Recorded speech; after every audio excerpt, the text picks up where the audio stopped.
தமிழக பாஜக முன்னாள் தலைவர் அண்ணாமலை அறிக்கை ஒன்றை வெளியிட்டுள்ளார். அதில் தமிழகத்தில் 397 கோடி ரூபாய் மதிப்பிலான டிரான்ஸ்பார்மர் ஊழல் தொடர்பான அனைத்து முக்கிய கோப்புகளையும் சிபிஐயிடம் வழங்க சென்னை உயர்நீதிமன்றம் உத்தரவிட்டிருந்த நிலையில் அரசு நிறுவனமான மின் உற்பத்தி மற்றும் பகிர்மான கழகம் ஏன் உச்சநீதிமன்றத்தில் மேல்முறையீடு செய்தது? அந்த மேல்முறையீடு முந்தைய அரசால் தாக்கல் செய்யப்பட்டு இருந்தாலும் தமிழகத்தில் புதிதாக அமைந்துள்ள தமிழக வெற்றிக் கழக அரசுக்கு இது குறித்து தகவல் அளிக்கப்பட்டதா?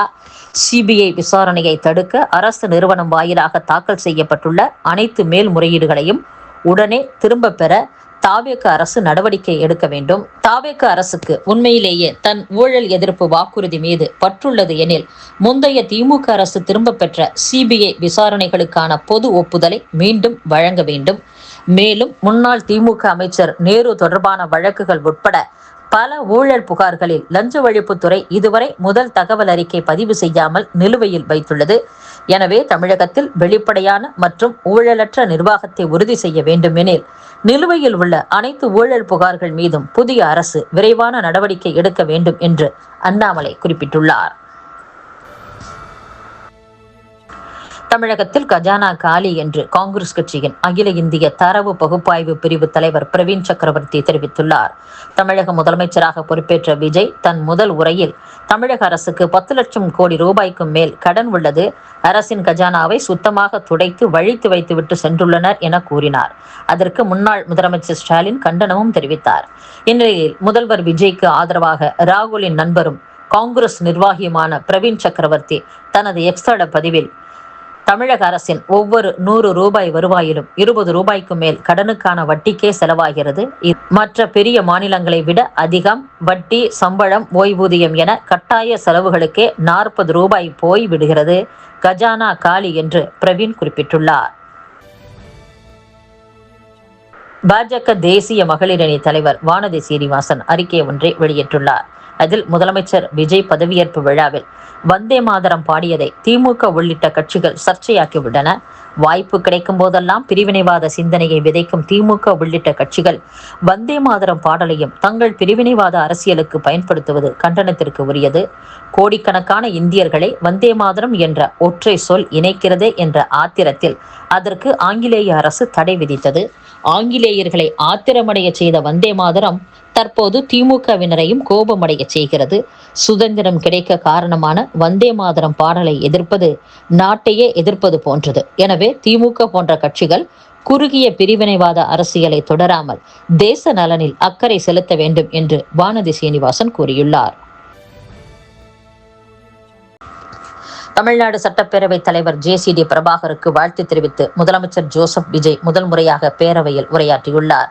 தமிழ்நாட்டின் 17வது சட்டப்பேரவையின் தலைவராக 1000 விளக்கு தொகுதி MLA JCD பிரபாகர் போட்டியின்றி தேர்வு செய்யப்பட்டார். அவரை அவை முனைவர் அமைச்சர் செங்கோட்டையன் மற்றும் எதிர்க்கட்சித் தலைவர் உதயநிதி ஸ்டாலின் ஆகியோர் அவைத்தலைவர் இருக்கைக்கு அழைத்துச் சென்று அமர வைத்தனர். இதனைத் தொடர்ந்து பேரவைத் தலைவர் JCD பிரபாகரை வாழ்த்தி அனைத்து கட்சிகளின் சார்பில் உறுப்பினர்கள் பேசினர். அனைவரும் பேசியதைத் தொடர்ந்து இறுதியாக முதல்வர் விஜய் பேசினார். அப்போது மக்களின் எதிர்பார்ப்புகளை பேரவைக்கு கொண்டு வந்து அதனை செயல்படுத்துவதற்காக திட்டங்களை, சட்டங்களை அமல்படுத்தும் பொறுப்பு இந்த பேரவைக்கு உள்ளது. அதிகமான மக்கள் அதிக நன்மைகளை பெற்றுள்ளார்கள் என்ற வகையில் நமது செயல்பாடுகள் அமைய வேண்டும். இங்கே அனைவரும் சமம். ஒரு உறுப்பினரை கொண்ட கட்சிகள் இடம்பெற்றிருப்பவர்களின் கருத்துக்களுக்கும் தாவேக உறுப்பினர்களின் கருத்துக்களுக்கும் சமமாக மதிப்பளிக்கப்பட்டு நன்மைகள் ஏற்கப்பட்டு ஜனநாயகத்தின் இதயமாகவும் மூளையாகவும் இந்த பேரவை செயல்படும். அதற்குரிய வகையில் வரலாற்று சிறப்புமிக்க இந்த பேரவையை வழிநடத்தும் பண்பை பெற்ற தலைவரே தேர்ந்தெடுக்கப்பட்டுள்ளார். தமிழக வெற்றிக் கழகத்தின் உறுப்பினர்கள் அனைவரும் ஒத்துழைப்பு அளிப்பார்கள்.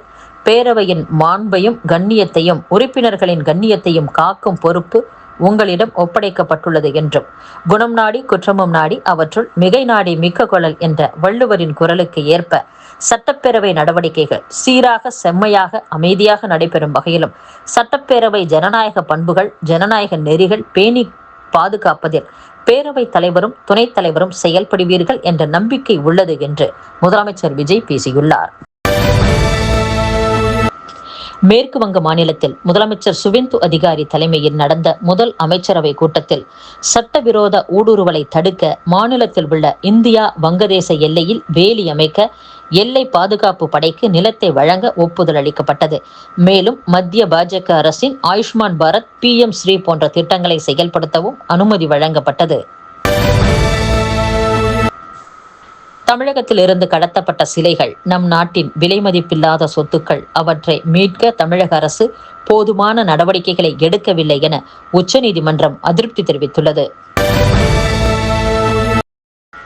மேற்கு வங்க மாநிலத்தின் தேர்தல் அதிகாரியாக பணியாற்றி வந்த மனோஜ் அகர்வாலை அம்மாநிலத்தின் தலைமை செயலாளராக முதலமைச்சர் சுவேந்து அதிகாரி நியமித்துள்ளார். இவரது பதவிக்காலத்தில் தான் பெரிதும் எதிர்பார்ப்புக்கு உள்ளான SIR பணிகள் மற்றும் சட்டமன்ற தேர்தல் நடைபெற்றுள்ளது என்பது குறிப்பிடத்தக்கது.